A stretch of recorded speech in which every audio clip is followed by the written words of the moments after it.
Eu os convido a abrirem a Escritura em Mateus capítulo 6, onde leremos do verso 25 a 34. E as Sagradas Escrituras diz assim: Por isso digo a vocês, não se preocupem com a sua vida, quanto ao que irão comer ou beber, nem com o corpo quanto ao que irão vestir. Não é a vida mais do que o alimento? E não é o corpo mais do que as roupas? Observe as aves do céu, que não semeiam, não colhem, nem ajuntam em celeiros.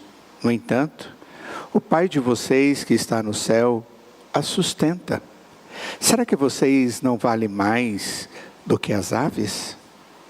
Quem de vocês, por mais que se preocupe, pode acrescentar um côvado ao curso da sua vida? E por que se preocupam com o que vão vestir? Observem como crescem os lírios do campo. Eles não trabalham, nem fiam. Eu, porém, afirmo a vocês que nem Salomão, em toda a sua glória, se vestiu como qualquer deles. Ora, se Deus veste assim a erva do campo, que hoje existe e amanhã é lançada no forno, não fará muito mais por vocês, homens de pequena fé? Portanto, não se preocupem dizendo que comeremos, que beberemos, ou com que nos vestiremos. Porque os gentios é que procuram todas essas coisas. O Pai de vocês, que está no céu, sabe que vocês precisam de todas elas. Mas busquem em primeiro lugar o reino de Deus e a sua justiça, e todas essas coisas vos serão acrescentadas. Portanto, não se preocupem com o dia de amanhã, pois o amanhã trará os seus cuidados, basta o dia o seu próprio mal. Vamos orar.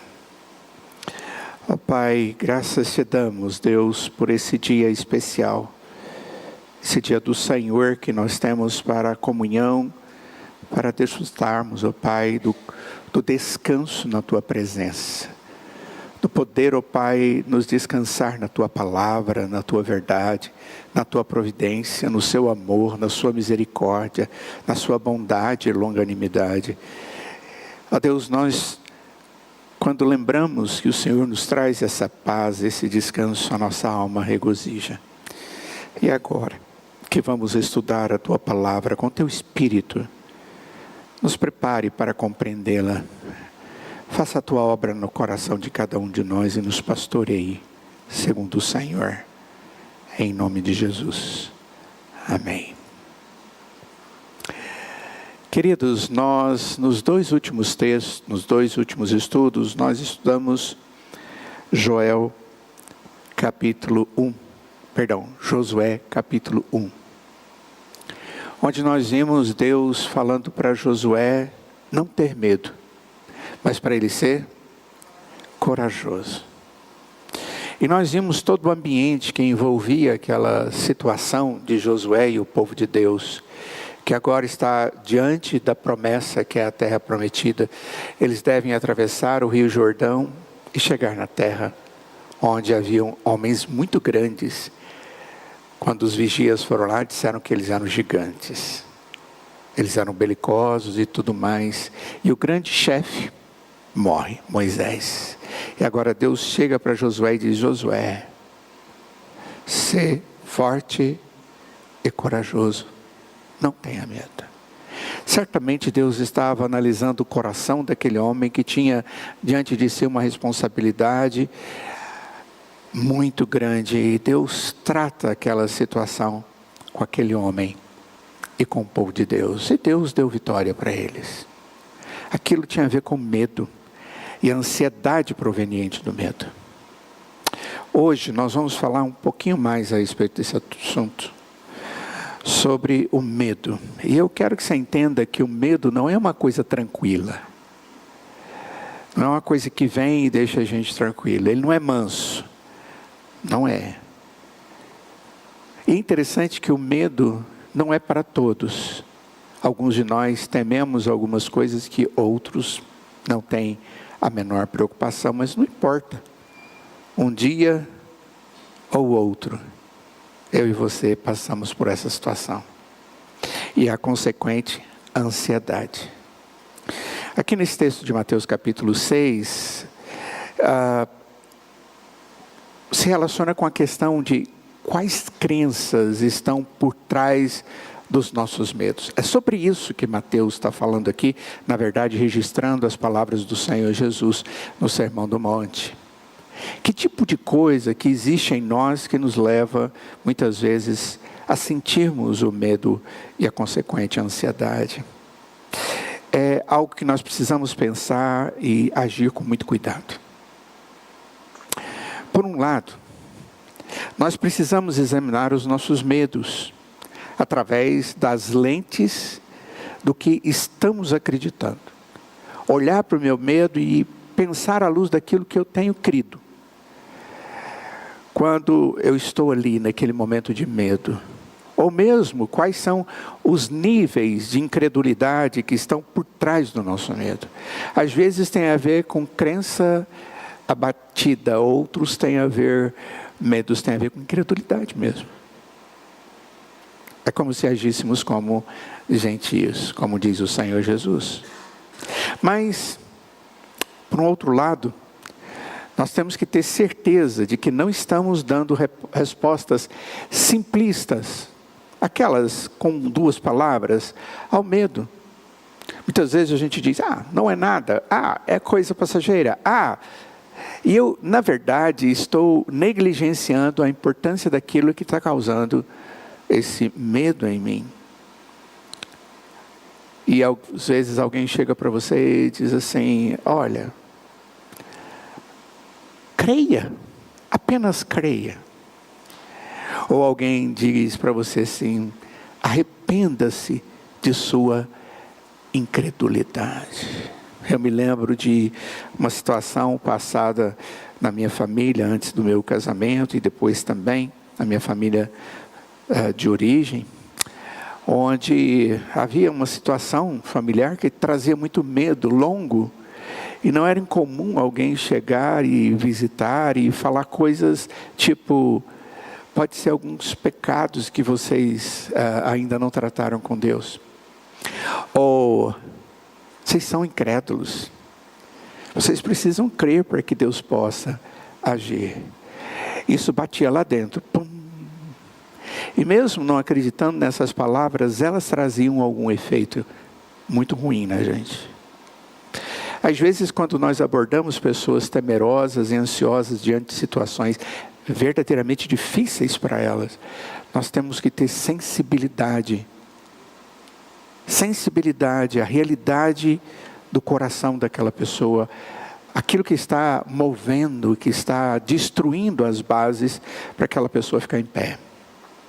Então tem a ver muito com a gente, tem a ver muito como convivemos com pessoas que vivem momentos de ansiedade por causa do medo. Não vamos para um extremo, não vamos para o outro. Aqui em Mateus capítulo 6, verso 25 a 34, é uma das passagens mais importantes sobre o assunto de ansiedade. Mais até mesmo do que Filipenses, que a gente mais usa. Não andeis ansiosos de coisa alguma. Mas nós temos que ter cuidado, porque a gente pode usar o texto de maneira errada.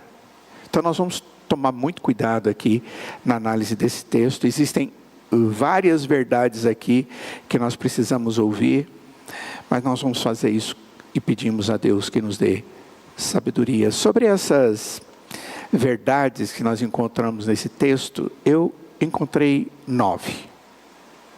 Talvez a gente não consiga terminar tudo hoje, mas nós vamos caminhando. E o primeiro cuidado que o texto nos mostra é porque nós podemos estar sendo controlados pelo medo. O medo tem essa capacidade de nos controlar, de nos acuar, de limitar os nossos passos, de limitar a nossa fé, de limitar a nós mesmos e às vezes limitar até Deus. Então, o primeiro cuidado que nós temos que ter diante dessa situação é porque às vezes o medo nos controla. É ele que dita. É Ele que manda. O medo é simplesmente o resultado de permitir que algo tenha muito poder sobre as nossas vidas. Mateus capítulo 6, verso 25, que nós acabamos de ler, começa com uma palavra portanto. Vocês viram aí? É assim que começa o texto. Por isso ou portanto. Esse versículo é uma implicação do versículo de número 24. Quando Jesus advertiu sobre servir o dinheiro em vez de servir a Deus. Verso 24 diz assim: ninguém pode servir a dois senhores, porque ou irá odiar um e amar o outro, ou irá se dedicar a um e desprezar o outro. Vocês não podem servir a Deus e as riquezas. Portanto, digo a vocês, há uma sequência, e o texto está falando a respeito dessa tendência do ser humano servir aquilo que ele supostamente entende como algo tão grande que pode dar rumos à sua vida, se esquecendo da prioridade, do centro da nossa dependência, que é Deus e o seu amor por nós. Como é que é esse controle? É muito interessante porque Jesus imediatamente aplica esse conceito aqui à preocupação e à ansiedade. O dinheiro, ele nos dá opções de controle, possibilidades de controle em certas situações.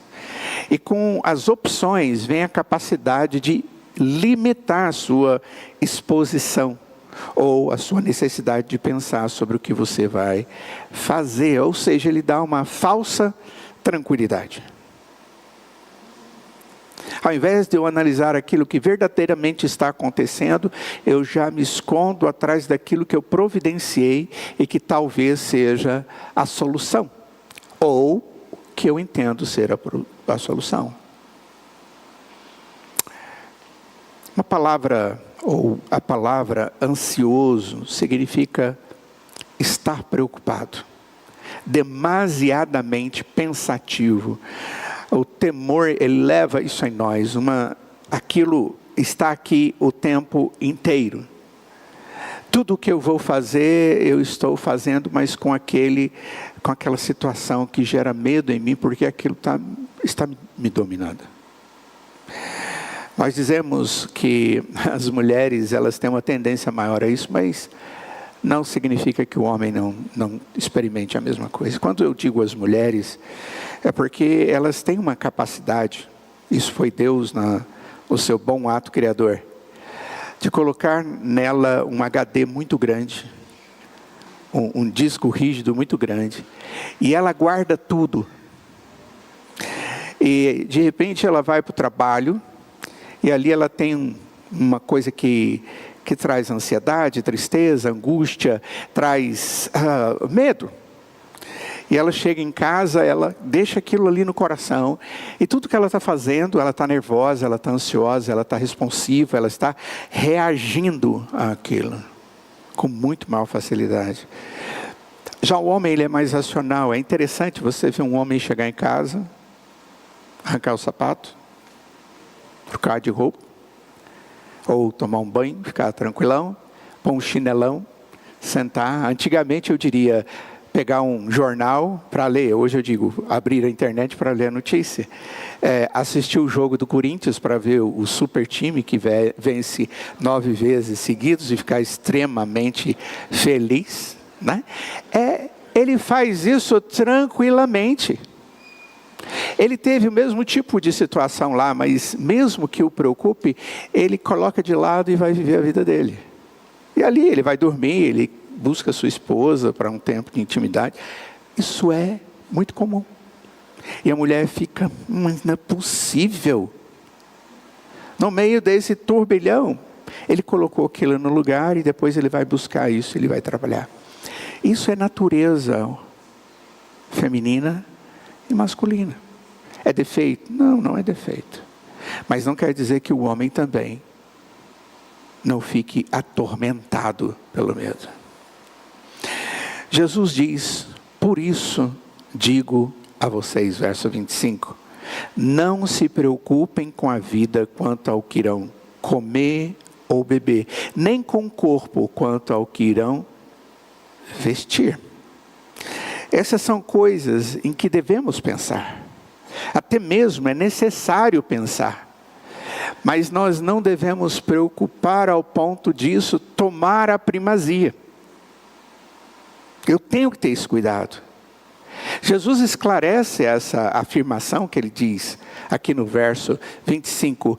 Não é a vida mais do que o alimento? E não é o corpo mais do que as roupas? Esse é o argumento do Senhor Jesus.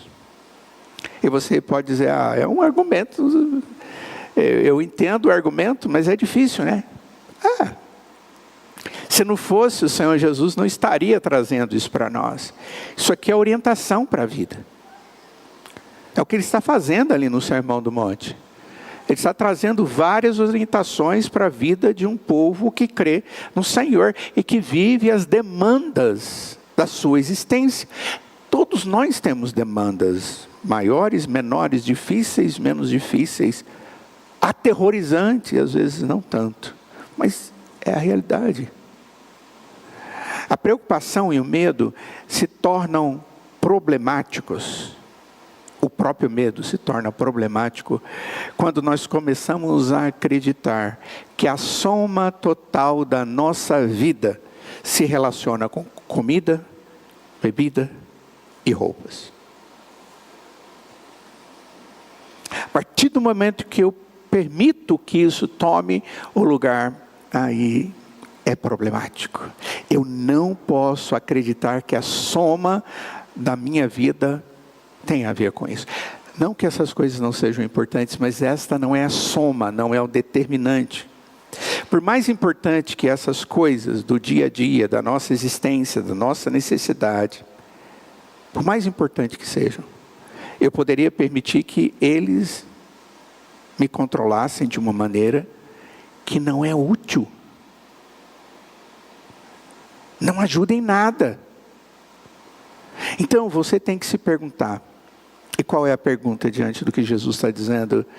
Estou dando a essas coisas, por mais importante que sejam, muito controle? Eu estou existindo por causa dessas coisas? Essas coisas têm tirado aspectos importantes, essenciais da minha vida, alegria, esperança, satisfação, porque está me controlando? Essa é uma pergunta que precisa existir no meu coração. E é exatamente isso que o Senhor Jesus está promovendo ali na mente daquelas pessoas que ele está pastoreando. Lembre-se, ele está pastoreando os seus discípulos. O Sermão do Monte diz que o Senhor Jesus sentou e começou a falar aos seus discípulos, mas agregou ali uma grande multidão. Mas o alvo dele eram aqueles que ele tinha trazido para a sua intimidade. Essas palavras são para aqueles que estão sendo colocados na intimidade de Deus, porque têm conhecido a Cristo Jesus e já têm caminhado com Ele durante a sua história. Para aqueles que amam a Cristo, apesar das circunstâncias e dificuldades. Aquele que está vivendo essa realidade abençoadora, ele também pode estar dando importância exagerada a essas coisas normais da vida, a ponto destas coisas nos controlar. Por trás dessas palavras aqui, dessas questões, certamente existe uma questão de crença. Sem sombra de dúvida, existe uma questão de crença.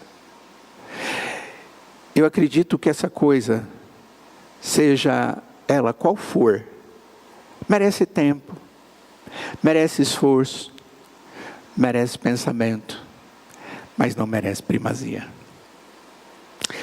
Cuidado.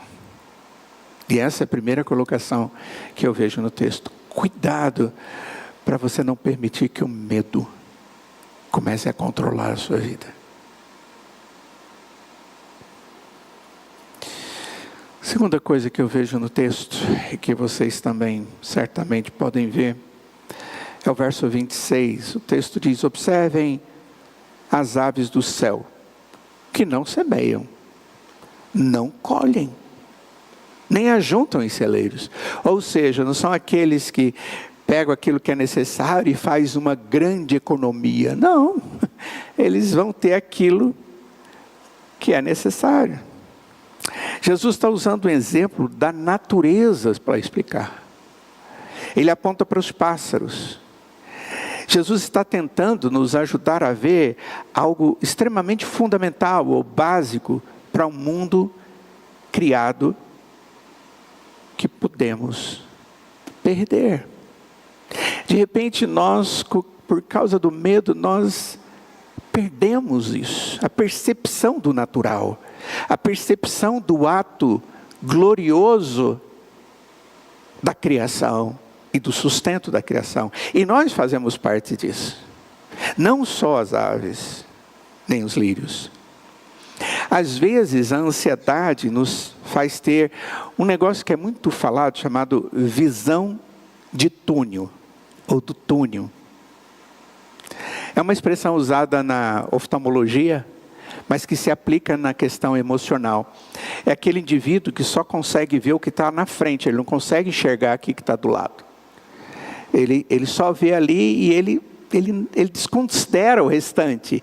É algo que o preocupa tanto que ele vai naquela direção. É o que se faz com um cavalo quando você coloca ele numa carroça. Eu não sei quantos de vocês tiveram experiência de viver isso, mas aquelas coisas laterais, aquilo tem nome? Eu nem sei se tem. Venda? O que é aquilo? Sabe falar? Eu não sei o nome daquilo. Mas coloca para que ele não fique preocupado e nem se assuste com as coisas laterais. As ansiedades, ela tem a capacidade de fazer a gente ficar tão focado naquilo que está produzindo a ansiedade, que eu perco a noção das coisas da vida, entre elas, o Deus que nós cremos, e as coisas de Deus ao nosso redor. A visão em túnel pode ser um sintoma, e normalmente é um sintoma da ansiedade. É a perda da visão periférica. Aquilo dominou. Aquilo me fez esquecer do amor de Deus. Cuidado, você pode estar esquecendo do amor de Deus. E essa é a segunda coisa que o texto está dizendo. Que o Senhor Jesus está dizendo para aquelas pessoas. É uma reação emocional e psicológica, essa visão do túnel. E nós podemos, cada um de nós, entrar nesse tipo de coisa. A psicologia trata sobre isso.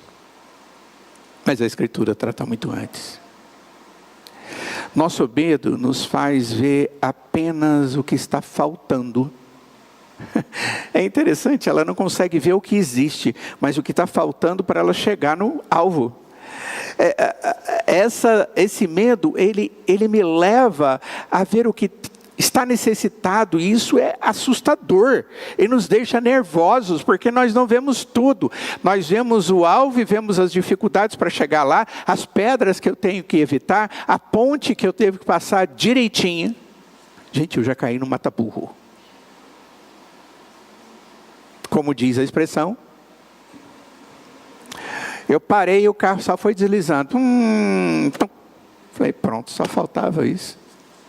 E aí fiquei sabendo que uma irmãzinha que já está no Senhor tinha caído um pouco antes, chamado Nena, a nossa forma carinhosa, né? E eles puseram o nome naquele mata-burro de Dona Nena. Ainda bem que não foi o meu. Mas é interessante, eu caí no mesmo lugar um pouquinho depois. Porque ele estava torto. E ele era muito estreito, e ele estava torto. E o pneu, ele escorregou. Depois foi consertado. Mas o nome continua lá até hoje.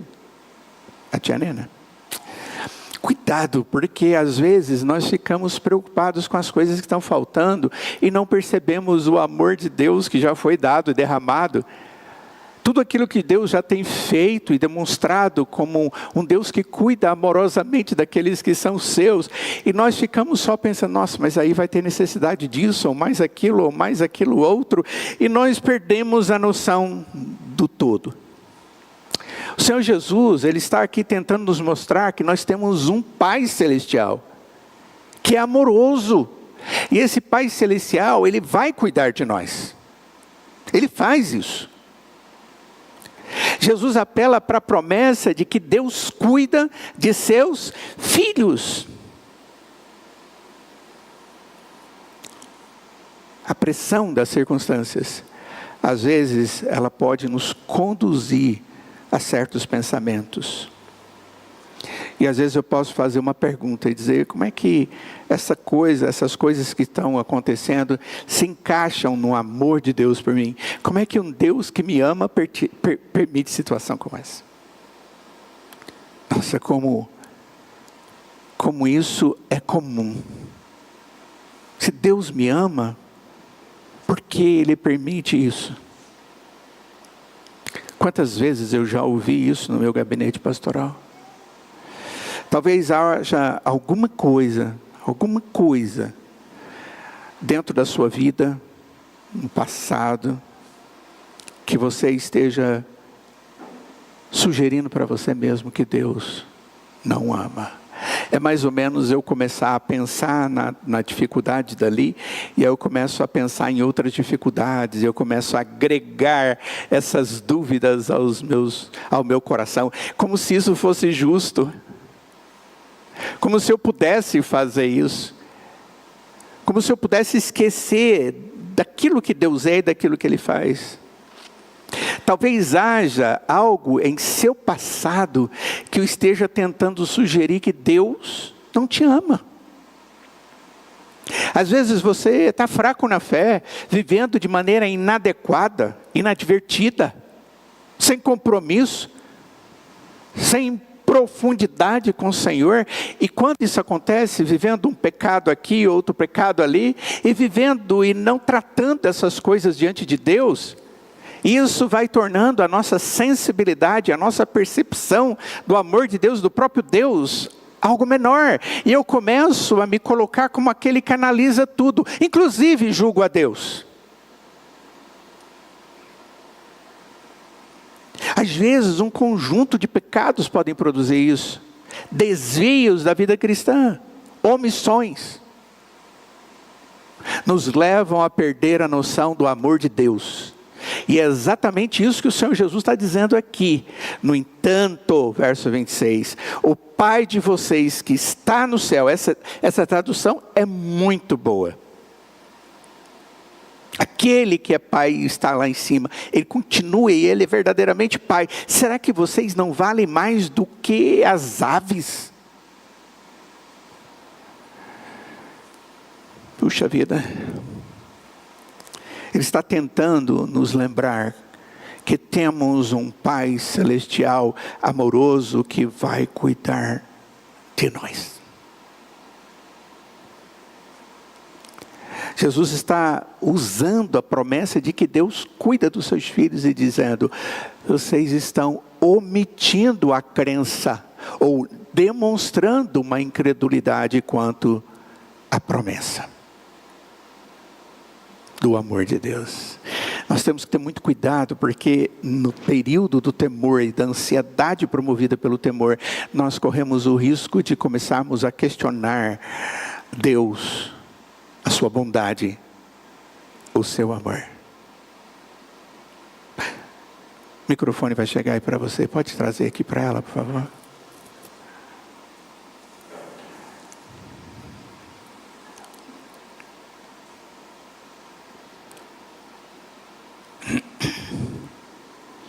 Enquanto isso, eu vou beber uma água.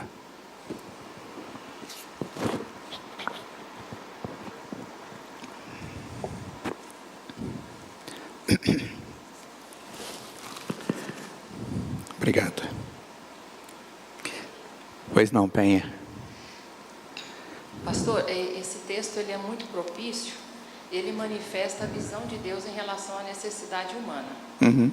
Contudo, nós vivemos numa sociedade extremamente capitalista, Uhum. e essa sociedade muitas vezes impõe em nós, ou na nossa forma de pensar, necessidades que extrapolam aquelas que de fato são necessárias. Uhum. E essa forma de pensar numa necessidade exacerbada daquilo que de fato nós, precisamos, nós consideramos que não estamos sendo assistidos por Deus, uma vez que não temos. Por exemplo, o ícone do sucesso capitalista é um carro importado, né? Então, muitas vezes, os medos que nos acometem são provenientes a coisas muito mais efêmeras do que, de fato, essenciais. Então, eu gostaria de dividir isso, uma vez que eu já padeci muito medo em função de achar que as minhas necessidades não estavam sendo satisfeitas por Deus, mas eram necessidades muito mais sociais, econômicas, do que de sobrevivência. Então, eu gostaria de colocar isso. Ok, muito obrigado. E nós vamos tratar sobre isso aqui também. Quando a gente está ansioso ou com medo por causa daquilo que vai além da nossa necessidade. Mas é interessante que aqui no texto, Deus está tratando exatamente o que é necessário. Comer, beber e vestir são coisas necessárias. Muito obrigado, irmã. Eu gosto muito dos Salmos de Lamentações. Eu já falei para vocês, são muitos. São mais de 50. E esses Salmos de Lamento é porque ali o salmista reconhece a realidade das perguntas difíceis. E ele faz as perguntas difíceis. Vamos dar uma olhada? Abre comigo, por favor, no Salmo 13. Uau, é uma oração que algumas Bíblias colocam assim: oração de fé ao mestre de canto, Salmo de Davi. Isso aqui faz parte do texto. É diferente daqueles outros, né? Então vamos lá. Olha só o que é dito no verso 1. Até quando, Senhor, te esquecerás de mim? Será para sempre? Até quando esconderás de mim o teu rosto? Lembrem-se, quando a gente começou a falar sobre esse assunto, nós estudamos esse texto. Até quando? Até quando? Até quando? E no verso 2 ele continua: até quando estarei relutando em minha alma, com tristeza no coração cada dia? E de novo: até quando o meu inimigo se exaltará sobre mim? Olha para mim. Deus me responde: Senhor, ilumina os meus olhos para que eu não durma o sono da morte. Ilumina meus olhos para que eu não esteja agindo como aquele que é morto, não conhece o Senhor.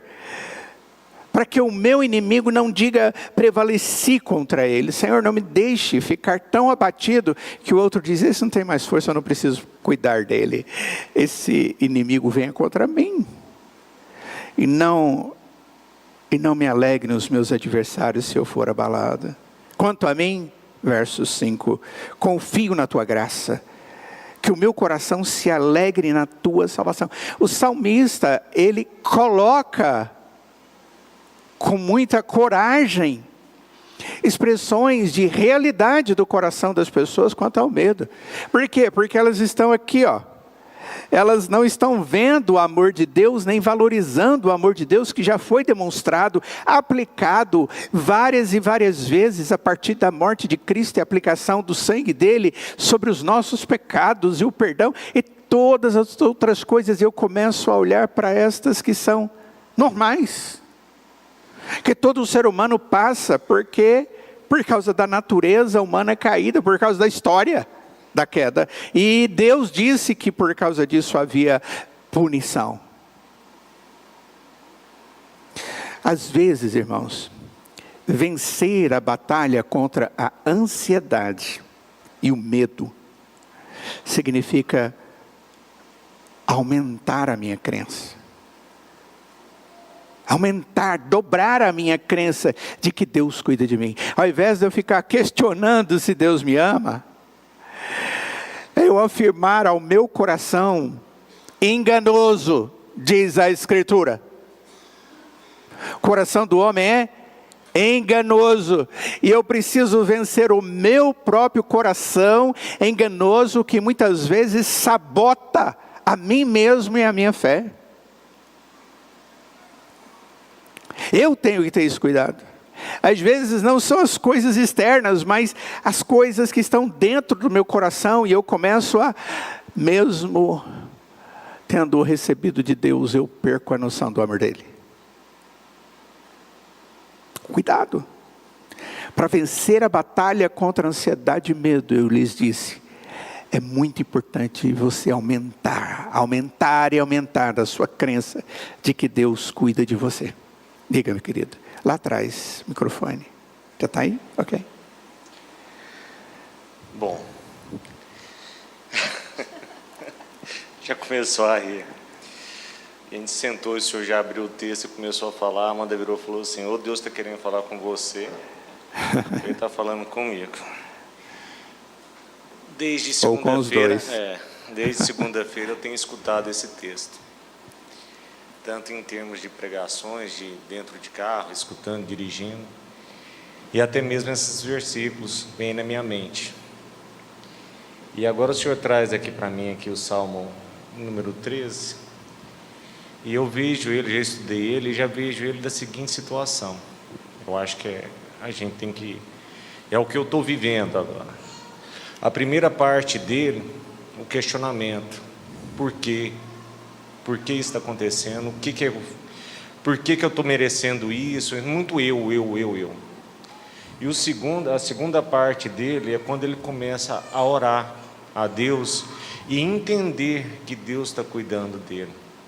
Aí ele começa a ver que existe um Deus que cuida, que protege, que zela. E a última parte é a hora de louvor, que quando ele reconhece e entende que esse Deus o ama. E esse Deus em nenhum momento sequer se amparou dele, né? Desamparou ele, deixou ele Exatamente. na casa. E assim, eu tenho vivido muito isso, essa questão. Mas não questão de, Deus, por quê? Mas sim por quê.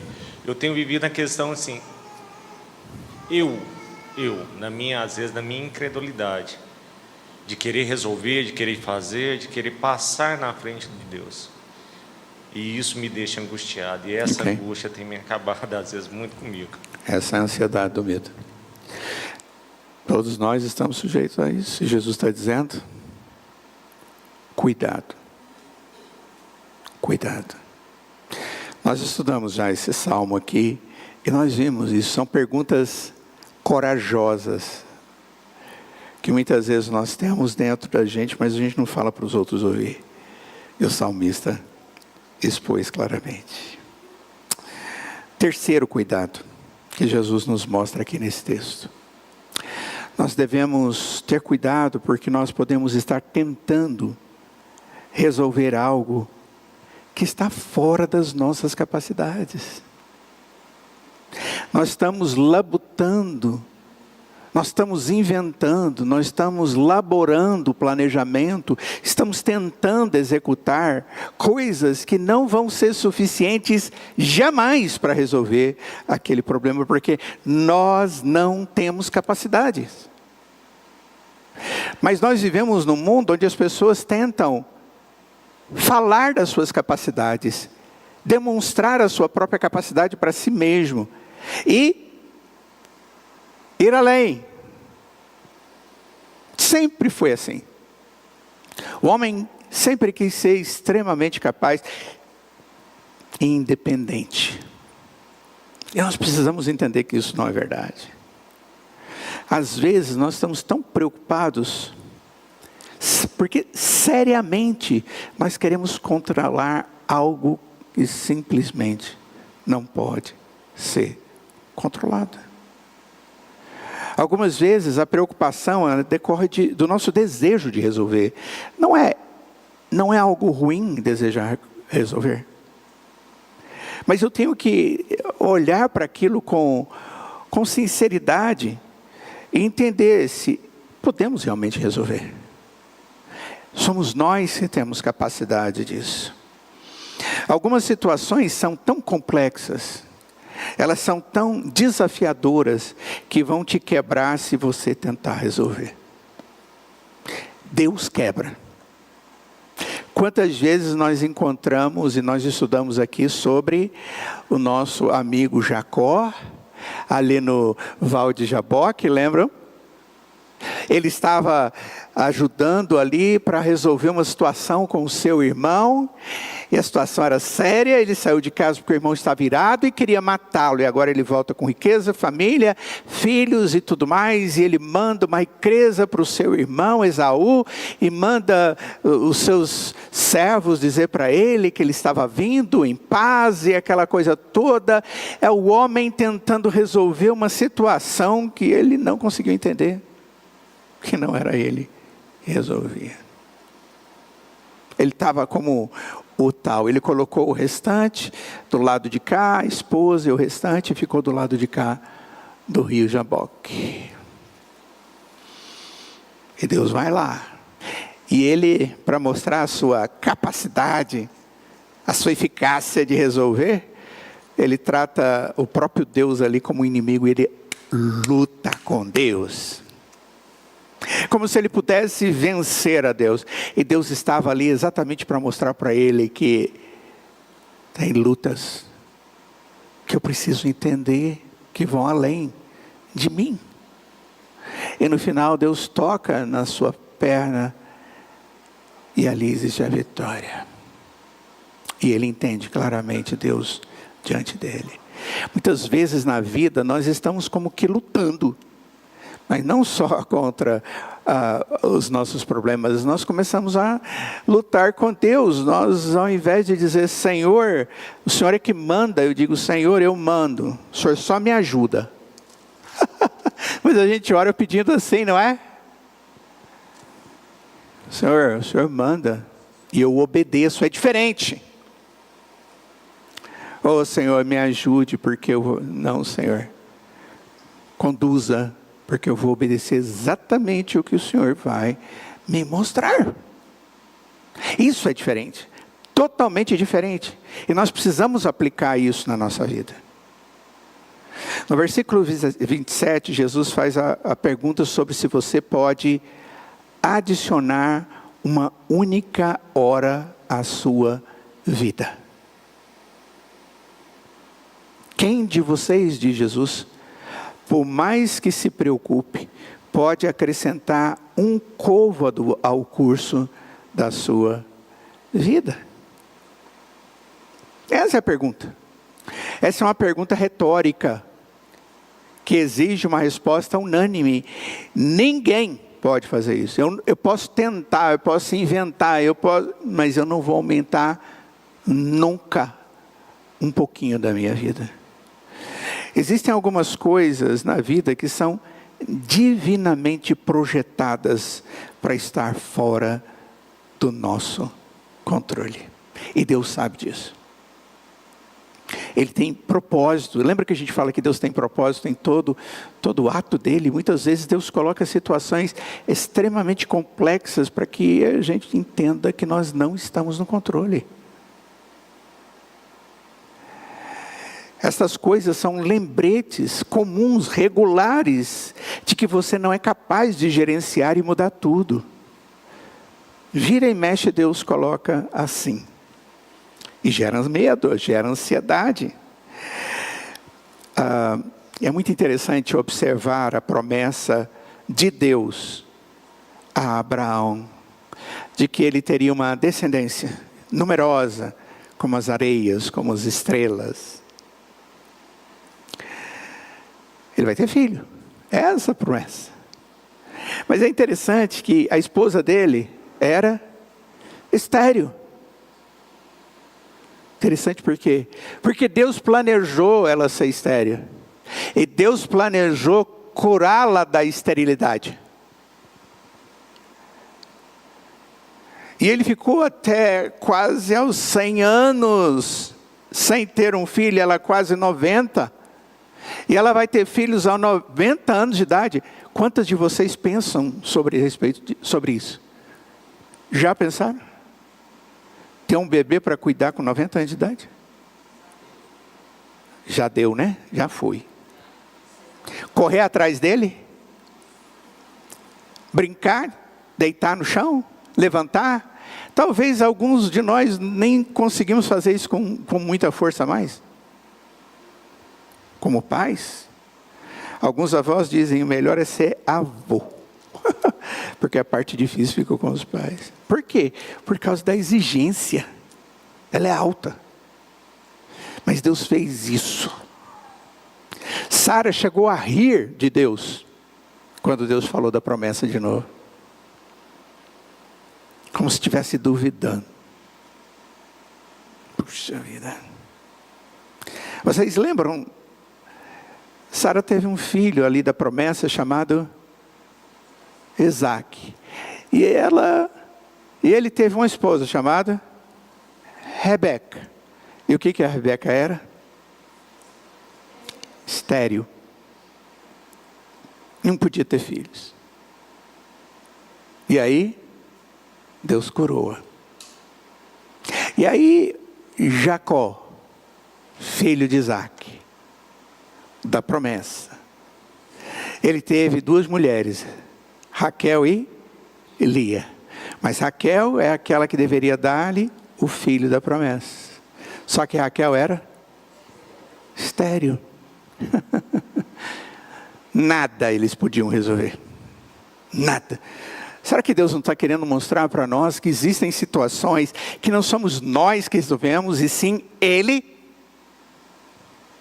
É exatamente isso que Jesus está querendo nos mostrar. Queridos, nós precisamos entender e não podemos estar tentando resolver algo que está fora das nossas capacidades. Nós dependemos de um Deus que cuida de nós, e Ele sabe cada uma delas. Na preocupação, parece que nós estamos fazendo alguma coisa. A gente fica preocupado e anda para lá e faz isso, e pensa, e liga, e blá, blá, blá, tentando arrumar as coisas. Às vezes a gente prejudica as coisas. E achamos que estamos resolvendo alguma coisa só porque estamos preocupados. A preocupação por algo é simplesmente uma constatação de algo que está diante de mim, que provavelmente não sou eu que resolvo, mas que Deus tem um propósito.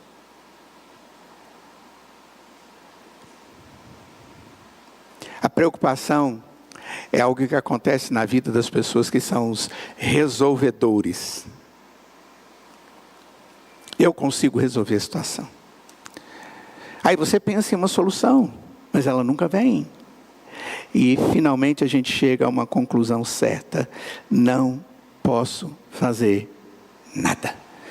Mas normalmente a gente faz isso depois de tentar de tudo. Aí eu digo assim: só Deus.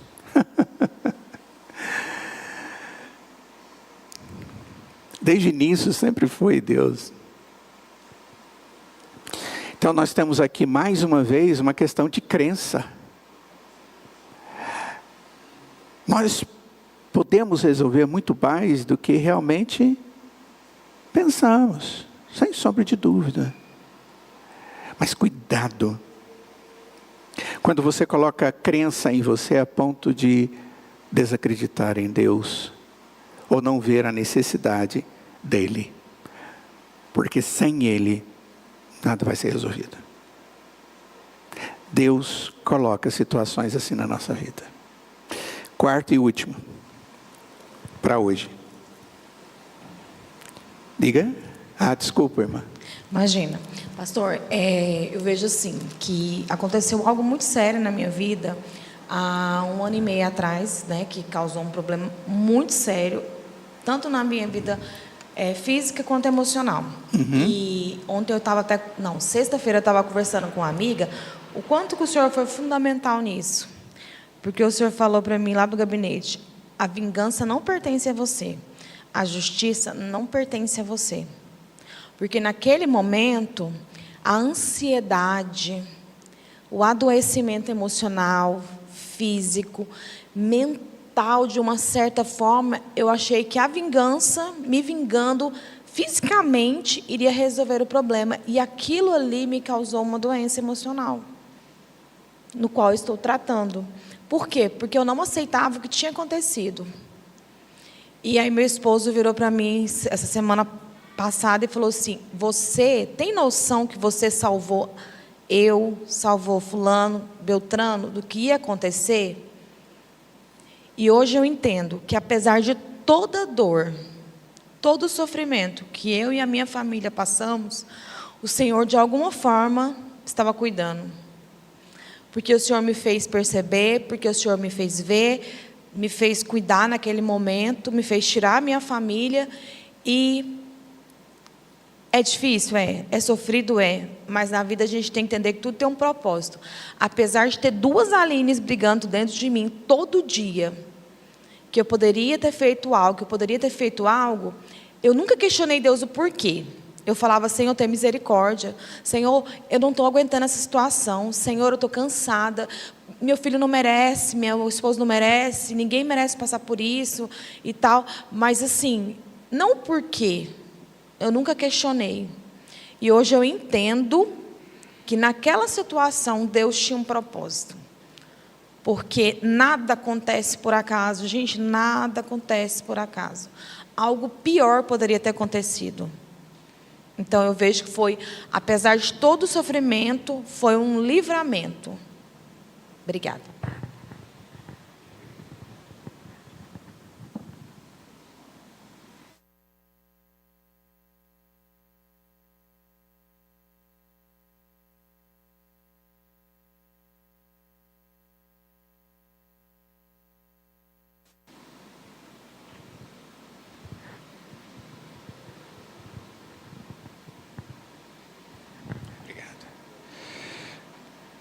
Queridos, realmente é algo prático. Nós estamos falando sobre algo que a gente vive. Então, eu falei até agora dessas 3 coisas. A quarta é cuidado. Cuidado, você pode estar duvidando das promessas de Deus e do caráter justo de Deus. Deus é justo. Eu preciso compreender isso. Deus é maravilhoso e perfeito. E eu não posso duvidar do caráter de Deus. Entenda o seguinte: quando eu duvido da promessa de Deus, eu estou duvidando de Deus, do caráter dele. Quando alguém faz alguma promessa para você, você às vezes aceita, beleza, porque essa pessoa tem caráter, essa pessoa já demonstrou quem é. E eu posso, mas de repente alguém vai fazer uma promessa para você e é uma pessoa que você fica assim meio atordoado, mas você precisa dessa promessa e você não sabe se vai se cumprir. Por causa do caráter dessa pessoa. Só que Deus é o Deus de amor. É Deus seu Salvador e meu Salvador. É Deus que na eternidade prometeu e enviou o seu Filho no devido tempo para vir, crescer, sofrer, morrer, ressuscitar. Tudo isso para nossa salvação, igual Ele está à direita de Deus Pai, continuando a sua obra com o Pai e com o Espírito. Promessa. Mas eu corro o risco de começar a duvidar. Duvidar da promessa de Deus é duvidar do caráter de Deus. Essas coisas não tem como dissociar. Olha só, do verso 28 ao 30 ele diz: e por isso, e porque se preocupam com o que vão vestir. Observem como crescem os lírios do campo. Eles não trabalham nem fiam. Eu, porém, afirmo a vocês que nem Salomão em toda a sua glória se vestiu como qualquer deles. Ora, se Deus veste assim a erva do campo, que hoje existe e amanhã lançada no forno, não fará muito mais por vocês, homens de pequena fé? É interessante esse terminar, essa frase final, homens de pequena fé. Jesus está novamente apontando para a natureza, mas desta vez para os lírios do campo. Olha só como é lindo olhar os lírios do campo. Em vez de se preocupar demais com a aparência, Jesus está chamando a atenção dos seus seguidores, dos seus discípulos e os demais, para serem novamente lembrados do caráter de Deus. Jesus quer que consideremos a beleza de como as flores do campo são vestidas. Alguns sabem que eu tenho um hobby, eu gosto muito de foto. Onde eu vou, a máquina está ali comigo. Ontem eu cheguei lá na apresentação do coral, do Natal, e precisei pensar 2 vezes, é só abrir o carro e pegar a bolsa e tirar foto. Mas eu gosto de tirar foto não é de pessoas, eu gosto de tirar foto da natureza, dos detalhes. Porque em cada curva existe uma perfeição. Existe algo maravilhoso. Eu estava tirando foto ontem de uma criancinha pequenininha. Aquela coisa mais fofa. E eu tirei fotos e estava ficando um pouco escuro. E eu vou mexendo na máquina até eu conseguir uma foto. Eu falei, essa. A criança é muito mais do que a natureza e o restante da natureza. As pessoas são muito mais do que as coisas que estão aí ao nosso redor. Só nós fomos feitos à imagem e semelhança de Deus. Os lírios do campo, eles crescem por causa da provisão de um Deus bom. Elas são lindas por causa da glória que Deus lhes dá. E a Escritura diz que toda a natureza proclama a glória de Deus. E você olha para aquela flor e diz, que bênção, é glorioso, é maravilhoso. Foi Deus quem fez, quem permitiu ser plantado, deu o suprimento. As coisas todas foram acontecendo e esse milagre lindo está ali. E eu posso ver a beleza do Senhor revelada. As flores são lindas por causa da glória de Deus. Mas elas são lindas por causa da graça de Deus. Não por causa do esforço dos lírios, das flores. Deus é quem está por trás do que vemos quando contemplamos a beleza da criação. O que está por trás é mais do que o lírio. É isso que Jesus está mostrando. Você está vendo o lírio? Entenda por trás do lírio. E no verso 30 ele enfatiza. Se Deus provê tal beleza às flores do campo, que são de muito menos valor, Ele não proverá para você. Se Deus cuida assim daquilo que não é a imagem de Deus, Ele não vai cuidar de você. E aí ele acrescenta, homens de pequena fé. Eu creio que Jesus acrescenta isso aqui porque por trás desse tipo de preocupação, está a falta de fé no caráter de Deus. E isso é sério. Nós podemos começar a duvidar do caráter de Deus a partir do momento em que dou mais atenção à preocupação, ao medo e à ansiedade. Não cometa esse erro. Não faça isso. Nós não podemos cometer o erro de pensar que essa questão é apenas sobre roupas. Olha, a beleza ali é de roupa. A questão aqui é a glória e a beleza de Deus. Talvez você não se preocupe com roupas, mas você pode se preocupar com o que as pessoas pensam sobre as suas roupas, por causa do que elas dizem sobre você. E isso me leva a pensar muitas coisas. Muitas coisas. Eu vejo pessoas, no dia nosso odierno, contemporâneo, pessoas mutilando os seus corpos. Literalmente mutilando. Ficando totalmente tortas, distorcidas. Outras pessoas, por causa de algo que não é o verdadeiro valor ou o mais importante. Porque elas estão preocupadas com elas mesmas? Nada, elas estão mais preocupadas com o que os outros acham delas mesmas. Mas elas colocam na mente, olha, eu estou querendo me sentir bem. Ok, Sentir bem pode me levar a fazer algumas coisas, mas não pode me levar a duvidar daquilo que Deus me deu.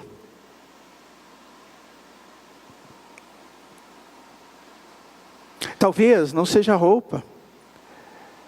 Você pode ter esse sentimento de medo, de preocupação com o seu trabalho, com suas notas. Quando você quer uma nota fabulosa para que todos vejam que você academicamente é bom. Você tem medo dos amigos e do que eles pensam ou falam. O que quer que se relacione com o que lhe dá glória e não a glória de Deus. O Senhor Jesus está falando disso. Ele não está falando de roupa.